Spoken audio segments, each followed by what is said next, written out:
আমাদের আজকের টপিক সরল দোলগতি ও সমবৃত্তীয় গতির সম্পর্ক। তাহলে আজকের টপিক রিলেশনশিপ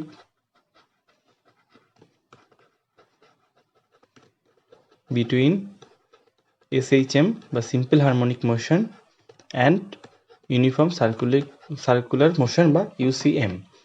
এবার এখানে যে কথাটা এসছে সেই কথাটা হলো ইউনিফর্ম সার্কুলার মোশন বা সমবৃত্তীয় গতি।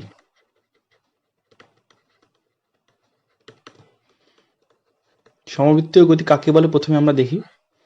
সমবৃত্তীয় গতি হলো পর্যাবৃত্ত বৃত্তীয় গতির সরলতম রূপ,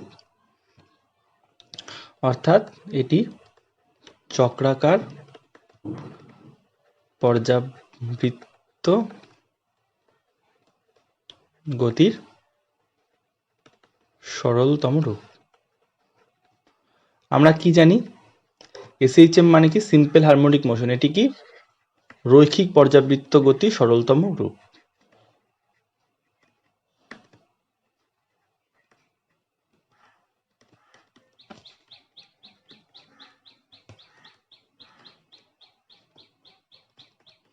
তাহলে আমরা এখানে চক্রাকার পর্যাবৃত্ত গতি সরলতম রূপের সাথে রৈখিক পর্যাবৃত্ত গতি সরলতম রূপকে আলোচনা করব। চক্রাকার পর্যাবৃত্ত সরলতম রূপকে কি বলছি আমরা? সমবৃত্তীয় গতি। সমবৃত্তীয় গতি বেসিক্যালি কিছুই না, একটি কণা একটি বৃত্ত পথে যদি সমকৌণিক বেগে পরিক্রম করে তখনই সেটাকে কি বলবে? সমবৃত্তীয় গতি বলা হবে। চক্রাকার পর্যাবৃত্ত গতি কাকে বলে? চক্রাকার পর্যাবৃত্ত হলো যদি একটি কণা একটি বক্র পথে বা একটি চক্রাকার পথে বা একটি গোল পথে যদি সময়ের ব্যবধানে বারবার করে একই জায়গাতে ফিরে ফিরে আসে, মানে একই পর্যাবৃত্ত ঘটনাটা ঘটে। আর একে সমবৃত্তীয় গতি কখন বলা হবে? তখনই বলা হবে যদি যাত্রা পথে এর বেগ কনস্ট্যান্ট থাকে। তাহলে চক্রাকার পর্যাবৃত্ত গতি আর সমবৃত্তীয় গতির মধ্যে যে ডিফারেন্সটা সেটাও আমরা বুঝলাম। চক্রাকার পর্যাবৃত্ত গতিতে কণাটি শুধুমাত্র সমান এক পর্যায়কাল পরপর তার প্রাথমিক অবস্থানে ফিরে আসবে, কিন্তু সমবৃত্তীয় গতির ক্ষেত্রে যে প্রাথমিক অবস্থানে ফিরে আসার জন্য পুরো পথে যে এর গতিটা থাকবে, এর অ্যাঙ্গুলার গতিটা থাকবে বা কৌণিক বেগ থাকবে, কৌণিক বেগটা কি হবে? কনস্ট্যান্ট, অর্থাৎ এর কৌণিক বেগ ধ্রুবক। তাহলে একটি ছবির মাধ্যমে আমি দেখি ব্যাপারটা। এই ছবিটি পরে ডিসকাশন করছি।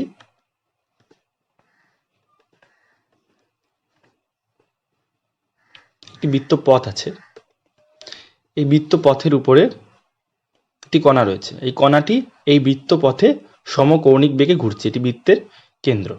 অর্থাৎ এই কণাটি যে অ্যাঙ্গুলার ভেলোসিটি, সেই অ্যাঙ্গুলার ভেলোসিটি কত?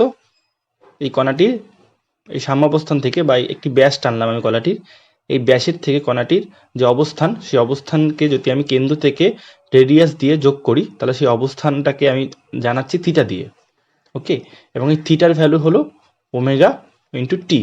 টি হলো টি সময় পরে কণাটি এই ব্যাসের অবস্থান থেকে কণাটি এই অবস্থানে পৌঁছেছে, এবং ওমেগা হলো এর কৌণিক বেগ।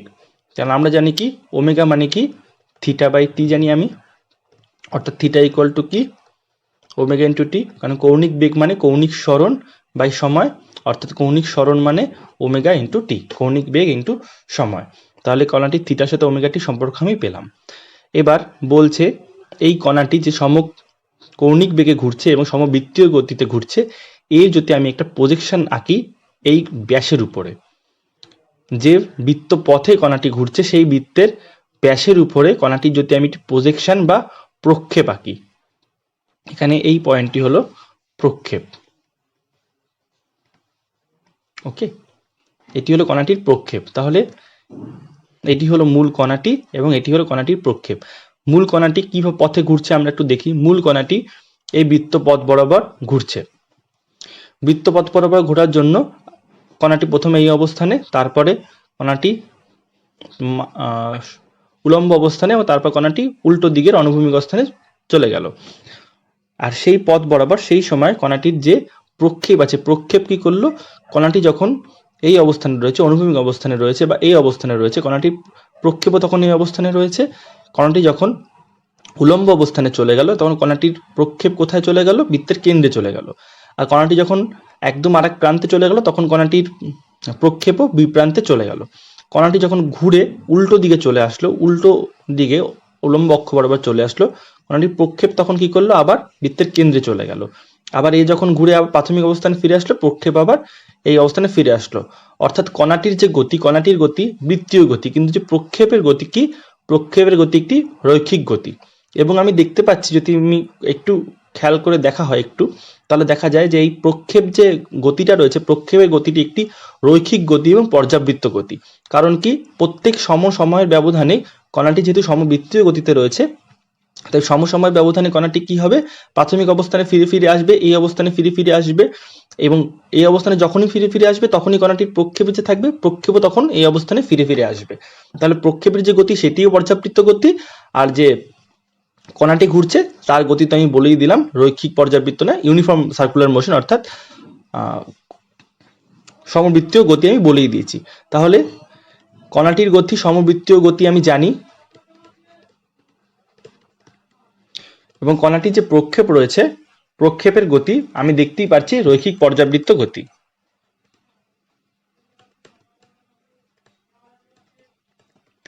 প্রমাণ করতে হবে এই যে রৈখিক পর্যাবৃত্ত গতিটা রয়েছে প্রক্ষেপের, এটি সরল দোল গতি, অর্থাৎ রৈখিক পর্যাবৃত্ত গতির যে বিশেষ দুটি বৈশিষ্ট্য সরল দোল গতি ফলো করে, এই কণাটির যে বৈশিষ্ট্য, কণাটির যে গতির যে ধর্ম, সেই গতির ধর্ম দুটিও সেই দুটি বৈশিষ্ট্যকে স্যাটিসফাই করছে। স্যাটিসফাই করার জন্য আমাদের দুভাবে প্রমাণ করতে পারি আমরা। একটা প্রমাণ করতে পারি জ্যামিতিক পদ্ধতিতে বা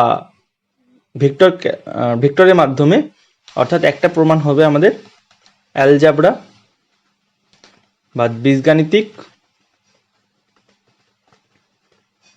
একে কোথাও কোথাও জ্যামিতিকও বলা হয়। আরেকটি প্রমাণ আমরা করব, সেটি হলো অবকলন বিদ্যা দিয়ে।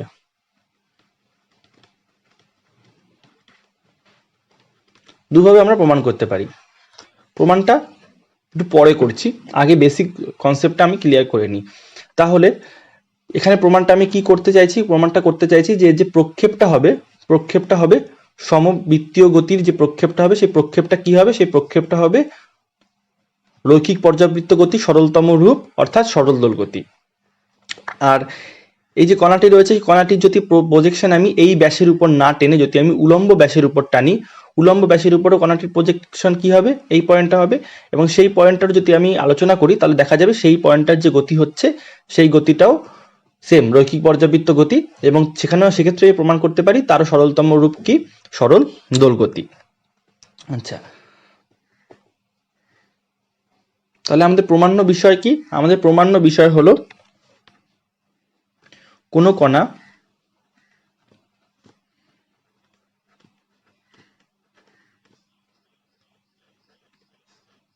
বৃত্তপথে সমকৌণিক বেগে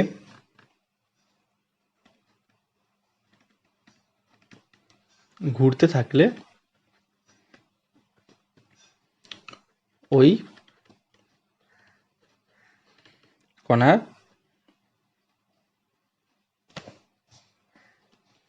ঘুরতে থাকলে ওই বৃত্তের যে কোনো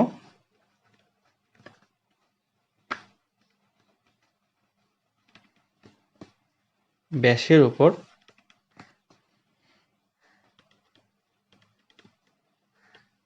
উক্ত কণার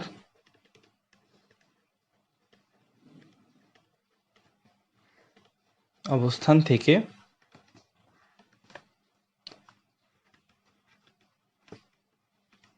অঙ্কিত লম্বের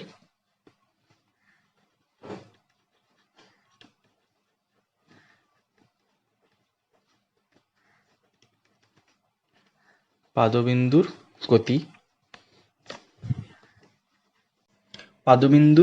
গতি সরল দোল গতি। অর্থাৎ কোনো কণা যদি বৃত্তপথে সমকৌণিক বেগে ঘুরতে থাকে, তাহলে ওই বৃত্তের যে কোনো ব্যাসের উপরে উক্ত কণার অবস্থান থেকে অঙ্কিত লম্বের পাদবিন্দুর গতি সরল দোল গতি হবে। এটা আমাদের প্রমাণ করতে হবে। তাহলে ছবির মাধ্যমে প্রথমে ব্যাপারটা আমরা দেখি, কি প্রমাণ করার বিষয় আমাদের।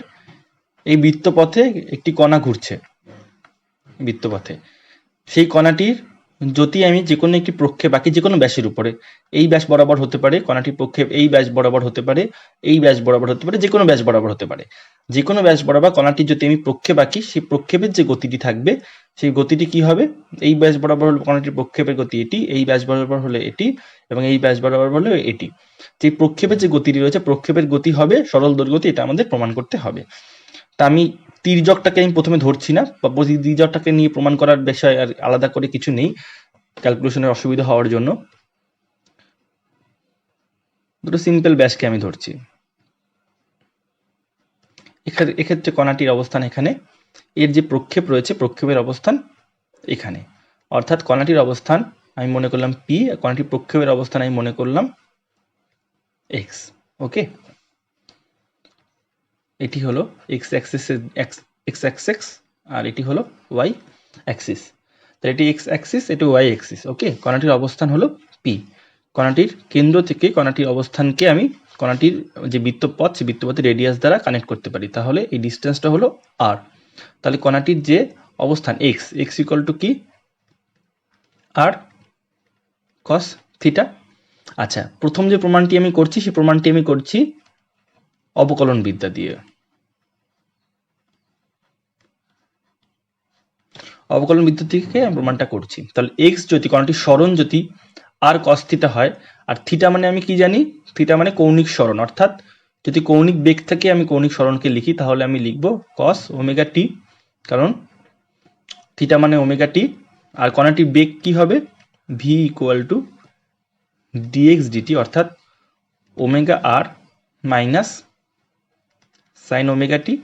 আর কণাটির অ্যাক্সিলারেশন কি হবে, minus omega square R cos of omega T, অর্থাৎ minus omega square X. Acceleration equal to, তাহলে আমি এখানে কি দেখতে পাচ্ছি, কণাটির যে ত্বরণ রয়েছে ত্বরণ ও সরণ সমানুপাতিক।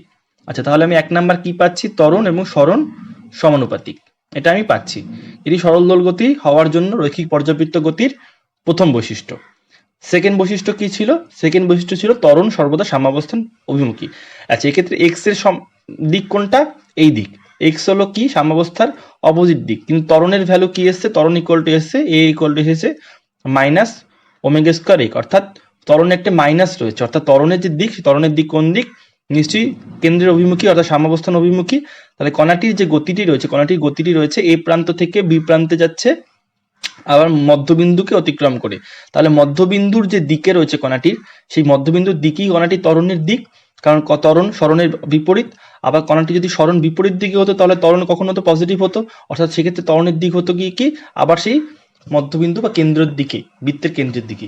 তাহলে বৃত্তের যে কেন্দ্রটি রয়েছে সেটি কি সরল দৈর্ঘ্যটি সাম্যাবস্থা, যে কণাটি যে রয়েছে, কণাটি যে রৈখিক পর্যাবৃত্ত গতিতে আন্দোলিত হচ্ছে, তার রৈখিক পর্যাবৃত্ত গতি সাম্যাবস্থাটা কোনটি, নিশ্চয়ই বৃত্তের কেন্দ্রটি। এবং ত্বরণ যেটা রয়েছে, ত্বরণটি কি হচ্ছে, সরণের সমানুপাতিক হচ্ছে এবং সাম্যাবস্থার অভিমুখী হচ্ছে, অর্থাৎ কণাটির যে গতি আছে গতিটিকে আমি সরল দোলগতি বলতে পারি। এটি গেল অবকলন বিদ্যা দিয়ে প্রমাণ।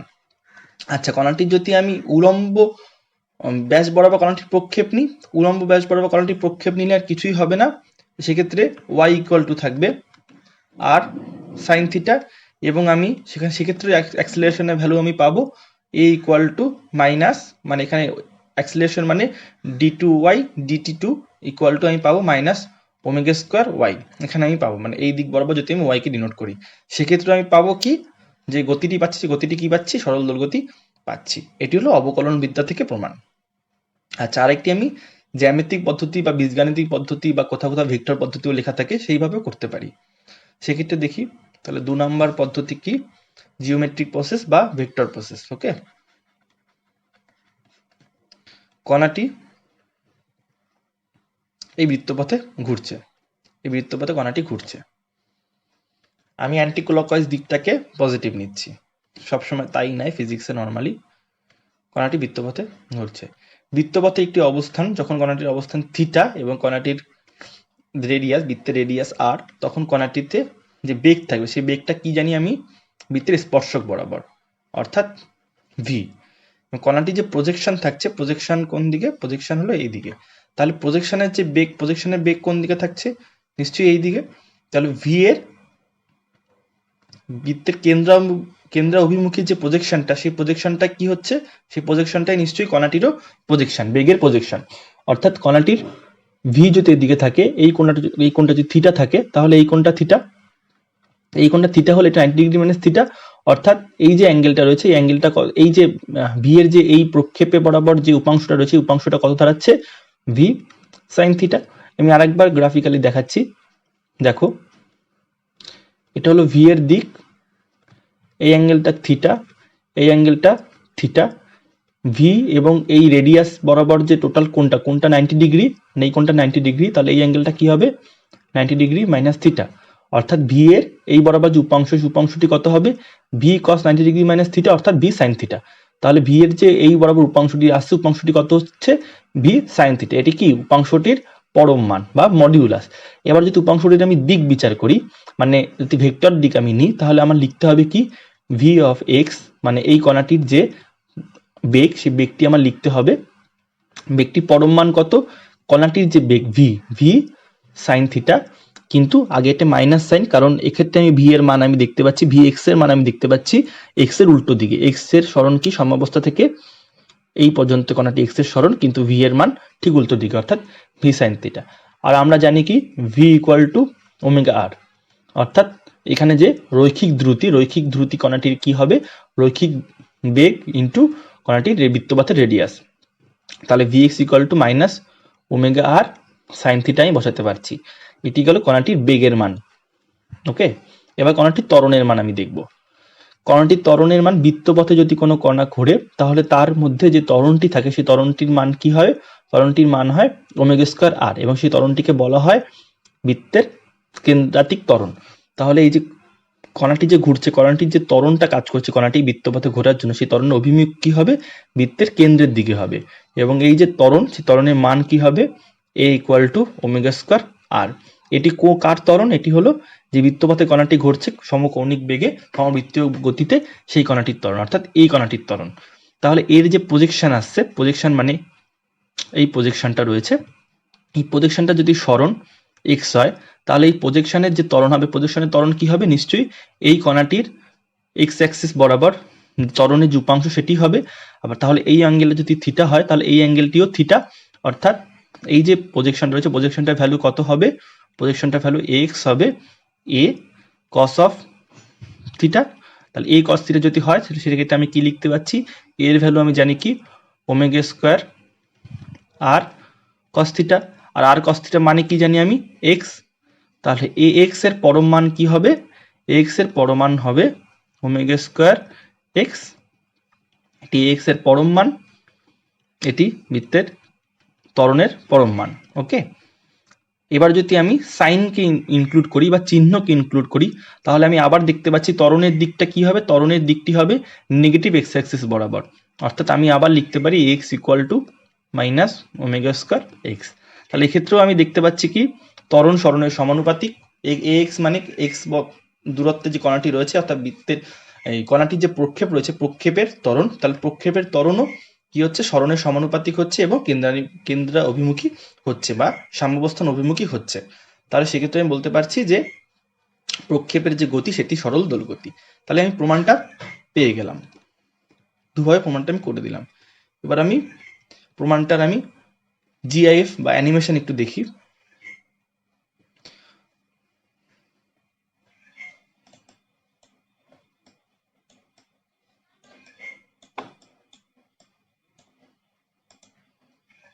দেখো এক্ষেত্রে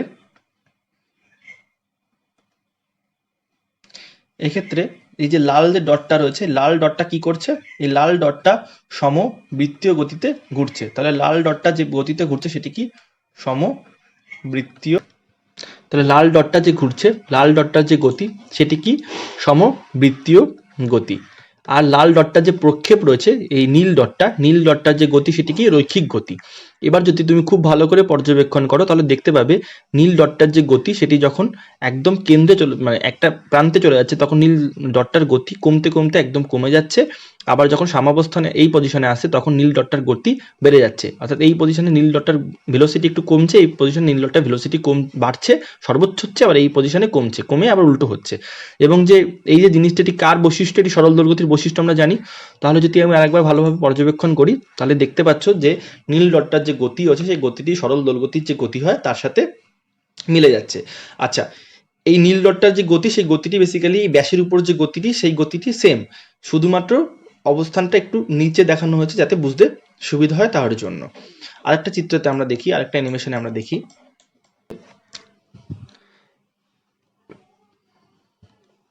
প্রথমে মনে করি এই লাল পথটার কথা আমি ভাবছি। এই লাল পথটার যে কণাটি রয়েছে সেই কণাটির এই এখন অবস্থান হলো কণাটির অনুভূমিক অক্ষের মধ্যবিন্দু বরাবর। সেক্ষেত্রে উলম্ব অক্ষ বরাবর এই প্রজেকশনটা কোথায়, এই পয়েন্টটা। এবার যে কণাটি যদি অবস্থানটা ক্রমশ চেঞ্জ হতে থাকে তাহলে কণাটির যে প্রজেকশনটা কি উপর নিচে হতে থাকবে। সময়ের সাপেক্ষে প্রজেকশনটা যদি অবস্থানটা আমি দেখি তো অবস্থানটা আমি দেখতে পাবো অবস্থানটা এরকম ভাবে চেঞ্জ হচ্ছে, অর্থাৎ সময় যখন বাড়ছে তখন প্রজেকশনটা নিচের দিকে, উপরের দিকে, নিচের দিকে যাচ্ছে। সেম হলো কণাটির সবুজ অ্যাক্সিস বরাবর কণাটির প্রজেকশন এই মুহূর্তে শুরুর সময় এই পজিশনে আছে। এবার যখন কণাটি এই পজিশনটা যখন মুভ করবে, মানে কণাটি যখন এদিকে ঘুরবে তখন এই সবুজ ডটটা কি হবে, নিচের দিকে নামতে শুরু করবে, অর্থাৎ সময় যখন বাড়বে সবুজ ডটটার গতি নিচের দিকে নামছে, উপরের দিকে উঠছে, এরকম হচ্ছে। সেম গল্পটাই নীলটার ক্ষেত্রে। নীলের যে প্রজেকশনটা কি এই পয়েন্টটা। এবার যখন এই মালটা এইদিকে ঘুরবে, এই পথে যখন ঘুরবে এই কণাটি, তখন কি হবে, নীল পয়েন্টটার পজিশনটা কি উপরের দিকে যেতে থাকবে এবং সময়টা সামনের দিকে, সময় এদিকে এগোচ্ছে আর পজিশন এদিকে এগোচ্ছে, তাহলে কণাটির যে গতি হবে গতিটি এরকম হচ্ছে। এই প্রত্যেকটা গতি কি আমি দেখতে পাচ্ছি, প্রত্যেকটা গতি সরল দোলগতির যে কার্ভস গুলো থাকছে কার্ভস গুলোর সাথে মিলে যাচ্ছে। তাহলে অ্যানিমেশনটা আমি একবার দেখি, অ্যানিমেশন দেখার আগে এই জায়গাটা একবার পরিষ্কার করে দিচ্ছি।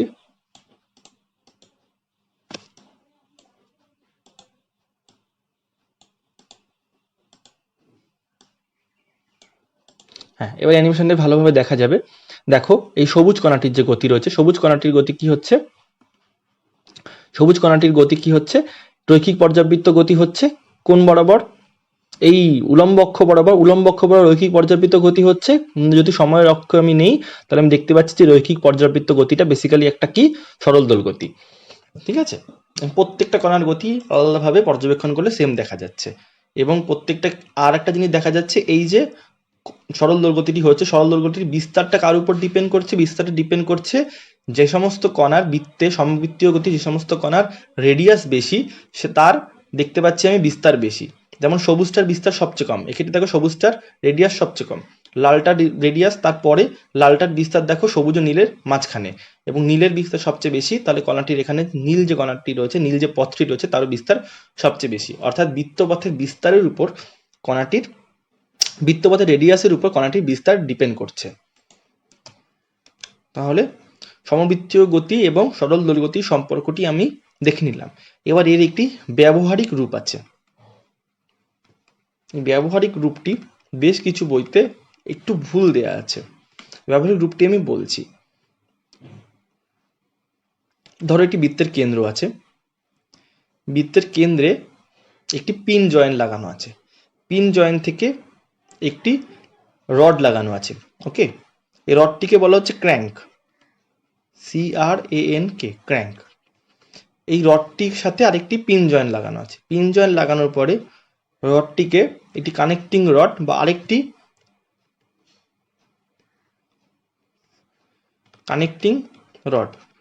আরেকটি রড দ্বারা যুক্ত করে আছে। যুক্ত করার পরে এই রডটির মাথায় একটি পিস্টন লাগানো আছে, এই পিস্টনটি একটি সিলিন্ডারের মধ্যে ঢোকানো আছে। ওকে, এবার যদি এই কানেক্টিং রডটিতে সমকৌণিক বেগে ঘোরে কানেক্টিং রডটি, তাহলে কি হবে দেখি। সমকৌণিক বেগে যখন রডটি ঘুরছে তখন কি হচ্ছে, পিস্টনটিও আপ ডাউন করছে, অর্থাৎ যখন এই কানেক্টিং রডটি এই পজিশনে থাকছে তখন কি হচ্ছে, পিস্টনটি সিলিন্ডারের মধ্যে সবচেয়ে দূরে অবধি যাচ্ছে, এই প্রান্তে যাচ্ছে। তারপর কানেক্টিং রডটি যখন উলম্ব অবস্থানে আসছে তখন পিস্টনটি মাঝামাঝি একটি অবস্থানে আসছে, মনে করলাম এই অবস্থানে আসছে। তারপর যখন কানেক্টিং রডটি আবার একটি প্রান্তে যাচ্ছে তখন পিস্টনটির অবস্থান কি হচ্ছে, একটি প্রান্তে আসছে। ওকে, তাহলে পিস্টনটির যে অবস্থান, একটি রৈখিক গতি। এবং পিস্টনটির অবস্থান আমি কিভাবে দেখতে পাচ্ছি, এই ক্র্যাঙ্কটির অবস্থান যদি আমি যখন একটি প্রান্তে থাকে তখন পিস্টনটি একটি প্রান্তে থাকে, যখন ক্র্যাঙ্কটির অবস্থান উলম্ব অক্ষ বরাবর থাকে তখন পিস্টনটি মাঝখানে থাকে, আবার ক্র্যাঙ্কটি যখন এই পজিশনে চলে আসে তখন কি হচ্ছে, পিস্টনটি এই পজিশনে চলে আসছে। ঠিক আছে, তাহলে এই যে গতিটা আমি দেখতে পাচ্ছি, এই গতিটা কি হচ্ছে, রৈখিক হচ্ছে। তাহলে পিস্টনের গতি রৈখিক, সেটা নিয়ে আমার কোনো সমস্যা নেই। এবার আরেকটি জিনিস কি দেখতে পাচ্ছি, এই কণাটি, এটি বলছে সমকৌণিক বেগে ঘুরছে ক্র্যাঙ্কটি। তাহলে ক্র্যাঙ্কটি সমকৌণিক বেগে ঘোরে, তাহলে পরপর সমান সময়ের ব্যবধানে ক্র্যাঙ্কটি তার আগের অবস্থানে ফিরে আসবে। অর্থাৎ আগের অবস্থানে ফিরে আসা মানে কি, এই যে কণাটি রয়েছে কণাটিও সমসময় ব্যবধানে আগের অবস্থানে ফিরে আসবে। তাহলে কণাটির যে গতি আছে সেটি কি হচ্ছে, পর্যাবৃত্ত গতি। তাহলে কণাটির গতি রৈখিক পর্যাবৃত্ত, এই দুটি মিলে গেছে। রৈখিক পর্যাবৃত্ত হলেও কণাটির গতি সরল দৈর্ঘ্যতির নয়, সরল দৈর্ঘ্যতির না হলেও অলমোস্ট সরল দৈর্ঘ্যতি বলা যেতে পারে। তাহলে অলমোস্ট কেন সেটা আমি পরে দেখছি। তাহলে কণাটির গতি আমি লিখতে পারি অলমোস্ট এসএইচএম। তাহলে যদি একটি কণা যদি সমবৃত্তীয় গতিতে ঘুরছে, তার সাথে যদি আমি কানেক্টিং রড দিয়ে তাকে আমি একটি পিস্টনের মধ্যে প্রবেশ করিয়ে দিই, সেই পিস্টনটি কি হচ্ছে, পিস্টনটি যদি সিলিন্ডারের মধ্যে ঢুকিয়ে দিই, তাহলে পিস্টনটির যে গতি হচ্ছে, গতিটি কি হচ্ছে, অলমোস্ট এসএইচএম হচ্ছে। তাহলে এরকে যদি আমি উল্টোভাবে ইউজ করি, তাহলে দেখি এর কি আমি কোথায় আমি ইউজ করতে পারি জিনিসটাকে। ধরো একটি পিস্টন রয়েছে, এই সিলিন্ডার রয়েছে, সিলিন্ডারের মধ্যে একটি পিস্টন রয়েছে। ওকে, এই পিস্টনটিকে আমি কোনোভাবে রেসিপ্রোকেটিং মোশন দিচ্ছি। রেসিপ্রোকেটিং মোশন মানে পিস্টনটি একবার এই সিলিন্ডারের মধ্যে আপ ডাউন করছে। কোনোভাবে মেকানিক্যাল প্রসেসে পিস্টনটির মধ্যে আমি এই গতির সৃষ্টি করেছি, যেটি অলমোস্ট এসএইচএম হচ্ছে, অলমোস্ট এসএইচএম হচ্ছে। ওকে, তা কণাটি যদি, এই পিস্টনটি যদি সিলিন্ডারের মধ্যে অলমোস্ট এসএইচএম এ আপ ডাউন করে, তাহলে তার সাথে যদি আমি একটি কানেক্টিং রড লাগিয়ে, যদি আমি একটি পিস্টন লাগিয়ে দিই, একটা চাকা লাগিয়ে দিলাম, মনে করলাম একটি চাকার একটি প্রান্তের সাথে কানেক্টিং রডটি আমি লাগিয়ে দিলাম। তো এবার যদি একে যদি আমি কোনো রকম ভাবে অলমোস্ট এসএইচএম দিতে পারি, তাহলে এই চাকাটার মধ্যে কি ধরনের গতি আসবে, এই চাকাটার মধ্যে একটি ওমেগা সমবৃত্তীয় গতি আসবে। এই সিম্পল কনসেপ্টে ইউজ করি আমাদের মোটর গাড়ি বা যে কোনো গাড়ির ইউজ করা হয়। এখানে কি হয়, এখানে কোনো একটা সিস্টেম তৈরি করা হয়, যেমন তোমার কেমিক্যাল গ্যাস দেওয়া হয়, গ্যাসকে যখন আগুন দেওয়া হবে তখন গ্যাসের কি হবে, গ্যাসের কেমিক্যাল এনার্জি যান্ত্রিক এনার্জিতে রূপান্তরিত হবে এবং এই পিস্টনটির মধ্যে একটি রেসিপ্রোকেটিং মোশন তৈরি হবে। এই পিস্টনটির মধ্যে রেসিপ্রোকেটিং মোশন তৈরি হলে পিস্টনটি কি করছে, যে চাকাটির সাথে লাগানো রয়েছে চাকাটিতে কি করছে, সমবৃত্তীয় গতি সৃষ্টি করছে, অর্থাৎ গাড়িটি ঘুরছে। তাহলে গাড়ির ইঞ্জিন এবং চাকার সাথে কি সম্পর্ক সেটা আমি দেখতে পাচ্ছি। আচ্ছা, একে আমি কেন অলমোস্ট এসএইচএম বলছি, অলমোস্ট এসএইচএম বলছি কারণ এই কণাটির যদি ত্বরণ ও সরণের যে প্রমাণটি রয়েছে, প্রমাণটি যদি আমি করি, প্রমাণটি একটু লেন্দি, তো প্রমাণটি তাই আমি স্কিপ করছি সিলেবাসের বাইরে বলে। যদি কারো ইন্টারেস্ট থাকে তাহলে জানালে আমি হোয়াটসঅ্যাপে পাঠিয়ে দেবো প্রমাণটি। তাহলে যে সমীকরণটি দাঁড়াচ্ছে ত্বরণ ও সরণের, সমীকরণটি হলো এ অ্যাপ্রক্সিমেট সমীকরণ, তাও পুরো সমীকরণ না, equal to R omega square cos theta plus cos of 2 theta by N. এটি দাঁড়াচ্ছে কণাটির ত্বরণ ও কণাটির কিসের সমীকরণ, থিটা বা টাইমের সমীকরণ। তাহলে টাইমের ধরনের সমীকরণটি আমি ভালোভাবে অন্যভাবে বসাই, তাহলে অন্যভাবে বসালে দাঁড়াচ্ছে ত্বরণ ইকুয়াল টু এ, ত্বরণ equal to R omega square cos theta মানে কি, cos of omega T, cos 2 থিটা মানে cos of 2 omega T by N. এটি দাঁড়াচ্ছে ত্বরণের অলমোস্ট ইকুয়েশন। ওকে, ত্বরণের এটাই অ্যাপ্রক্সিমেট ইকুয়েশন। অনেক এই ইকুয়েশনটির জন্য অনেক সিম্পলিফিকেশন করা আছে। আচ্ছা, এই ইকুয়েশনটিতে এন হলো কণাটির এল বাই আর, অর্থাৎ এই কানেক্টিং রডের যে দৈর্ঘ্য, কানেক্টিং রডের দৈর্ঘ্য যদি আমি এল ধরি, কানেক্টিং রডের যে দৈর্ঘ্যটি মনে করছি আমি এল, আর যে বৃত্ত পথে বা চাকাটা যে ঘুরছে চাকাটির যে রেডিয়াসটিকে আমি মনে করছি আর। তাহলে এল বাই আর কে আমি এন দ্বারা ডিনোট করছি। ওকে, এবার যদি কোনো ক্ষেত্রে এন এর ভ্যালু খুব বেশি হয়, এন এর ভ্যালু ভেরি গ্রেটার দ্যান 1, অর্থাৎ এন এর ভ্যালু অনেকটাই বেশি। ওকে, এন এর ভ্যালু যদি খুব বেশি হয় তাহলে এই পুরো টার্মটাকে আমি নেগলেক্ট করতে পারছি, টার্মটিগুলো জিরো ধরতে পারছি। সেক্ষেত্রে আমি কণাটির ত্বরণ লিখতে পারছি, ত্বরণ ইকুয়াল টু লিখতে পারি, ত্বরণের অ্যাপ্রক্সিমেট রূপ আমি লিখতে পারছি আর ওমেগা স্কোয়ার কস ওমেগা টি বা কস থিটা। তাহলে আর কস থিটা মানে এক্স, অর্থাৎ সেক্ষেত্রে কণাটির ত্বরণ সরণের সমানুপাতিক হচ্ছে, কারণ ওমেগা আমি জানি কনস্ট্যান্ট। তাহলে যদি এন এর ভ্যালু খুব বেশি হয় তখনই কণাটির যে গতি হবে, গতিটি কি হবে, সরল দোলগতি বা এসএইচএম হবে, না হলে নয়। আর আমি আরেকটি ভাবে দেখাতে পারি সেই জিনিসটাকে। এ ইকুয়াল টু আমি কি লিখলাম, omega square R cos theta plus R by N cos two theta লিখতে পারি। আর কস টু থিটা মানে আমি কি জানি, two cos square theta minus one আমি লিখছি। আচ্ছা, আর আরেকটা কি, আর আমরা জানি কি x equal to r cos theta, r cos theta অর্থাৎ আমি লিখতে পারি এক্স বাই আর। তাহলে কস টু থিটা মানে আমি দেখেছিলাম two cos square theta minus one, অর্থাৎ X square by two of X square by R square minus one cos two theta মানে। তাহলে যদি আমি ভ্যালুগুলো এখানে পুট করি তাহলে এ এর ভ্যালু দাঁড়াচ্ছে, ম্যাক্সিলারেশন দাঁড়াচ্ছে omega square R cos theta plus R by N cos two theta, অর্থাৎ two X square by R square minus one. আচ্ছা, এন মানে আমি কি দেখেছিলাম, এন মানে দেখেছিলাম এল বাই আর। তাহলে এন এর জায়গায় আমি কি বসাচ্ছি, এল বাই আর বসাচ্ছি। যদি এল বাই আর বসাই তাহলে আমি দেখতে পাচ্ছি উপরে আর স্কোয়ার হয়ে যাচ্ছে, আর স্কোয়ার হয়ে আর স্কোয়ার কেটে যাবে, কেটে গেলে এর যে ভ্যালুটা থাকছে সে এর ভ্যালুটা থাকছে ওমেগা স্কোয়ার আর কস থিটা প্লাস নিচে শুধু ওয়ান বাই এল থাকলো টু এক্স স্কোয়ার মাইনাস এই দিয়ে কি আসলো আর স্কোয়ার বাই আর স্কোয়ার থাকলো। ওকে, তাহলে এক্ষেত্রে আমি দেখতে পাচ্ছি যদি এল এর ভ্যালু কানেক্টিং রঙের দৈর্ঘ্য যদি খুব বেশি হয় তাহলে আমি কি বলতে পারি, এ ইকুয়াল টু শুধু ওমেগা স্কোয়ার আর কস থিটা, আর আর কস থিটা মানে কি ওমেগা স্কোয়ার এক্স।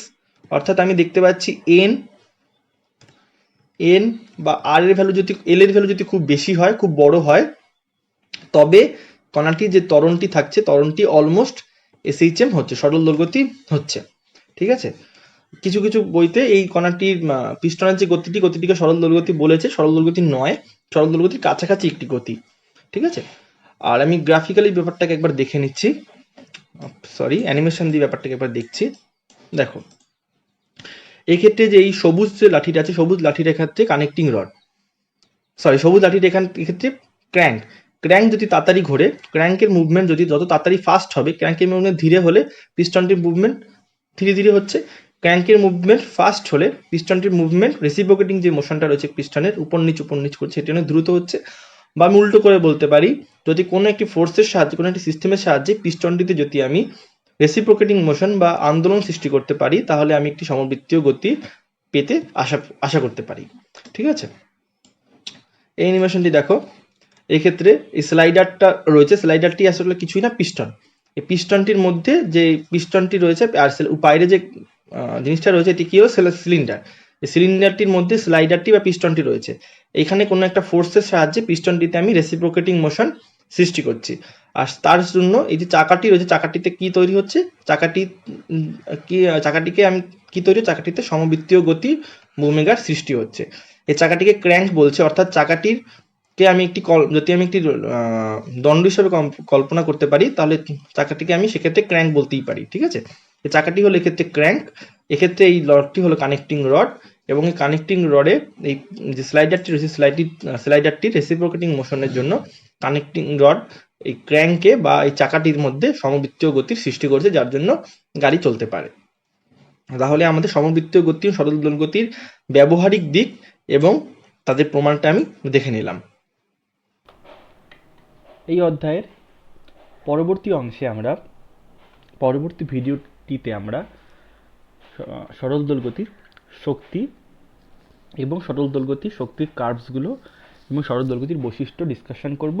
তারপরে ভিডিওগুলিতে আমরা সরল দোলগতির উদাহরণগুলো নিয়ে পড়ব। এই চ্যাপ্টারে এই ভিডিওটির যে ডেসক্রিপশন আছে সেই ডেসক্রিপশনে বা বিবৃতিতে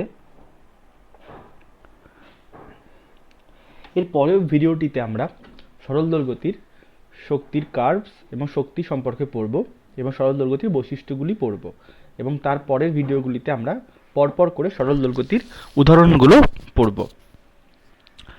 এই ভিডিওটির ডেসক্রিপশনে সরল দোলগতির প্লেলিস্ট দেওয়া আছে। আমি চাইবো তোমরা সরল দোলগতির চ্যাপ্টারটার প্লেলিস্ট ধরে পরপর সিকোয়েন্সিয়ালি দেখো, তাহলে ব্যাপারটা বুঝতে পারবে। সিকোয়েন্স যদি চেঞ্জ করো তাহলে একটার পর একটা ভিডিও চলে আসবে, সেক্ষেত্রে কনসেপ্টগুলো বিল্ড করতে সমস্যা হবে। আর এখন থেকে প্রত্যেকটা ভিডিওর শেষে আমি চেষ্টা করব কিছু মোটিভেশনাল স্পিকিং বা মোটিভেশনাল ডায়লগ ইনপুট করে দিতে। এই মোটিভেশনাল ডায়লগগুলো পৃথিবীর বিখ্যাত কিছু এন্টারপ্রেনারের থেকে নেয়া। এই যে লাইনটা লেখা আছে, এই লাইনটা নেয়া ডেল কার্নেগির একটা বই থেকে। ডেল কার্নেগির জন্ম মিসৌরিতে। সে আমেরিকাতে বড় হয়েছে, মিসৌরিতে তার জন্ম হলেও খুব দরিদ্র ফ্যামিলি থেকে বিলং করছিল লোকটা। কিন্তু তারপরে সে one of the best seller বেশ কয়েকটা বই লিখেছে, তার মধ্যে থিঙ্ক অ্যান্ড গ্রো রিচ, তার মধ্যে how to influence people, how to influence friends, self ইত্যাদি বিভিন্ন সেলফ হেল্প বুক তার মধ্যে রয়েছে, যে প্রত্যেকটা বই অত্যন্ত জনপ্রিয়। তার একটা বইতে সে লেখাটা লিখেছিল, if you want to conquer fear, যদি তুমি ভয়কে জয় করতে চাও, don't sit home and think about it, বাড়ি বসে সেটা ভেবো না, go out and get busy. তাহলে যদি তোমরা জীবনে কিছু অ্যাচিভ করতে চাও, যে কোনো রকমের ভয় হতে পারে, যে কোনো রকমের থিঙ্কিং হতে পারে, সেই থিঙ্কিংটা যদি তুমি অ্যাচিভ করতে চাও তাহলে সেটা নিয়ে সারাদিন ভেবে বসে থেকে লাভ নেই। সেটাকে অ্যাচিভ করার জন্য নিজেকে ব্যস্ত করে তোলো, নিজেকে সেই দিকে এগিয়ে নিয়ে যাও। তাহলে আজকের মতো এই পর্যন্ত, পরের ভিডিওটিতে দেখা হবে।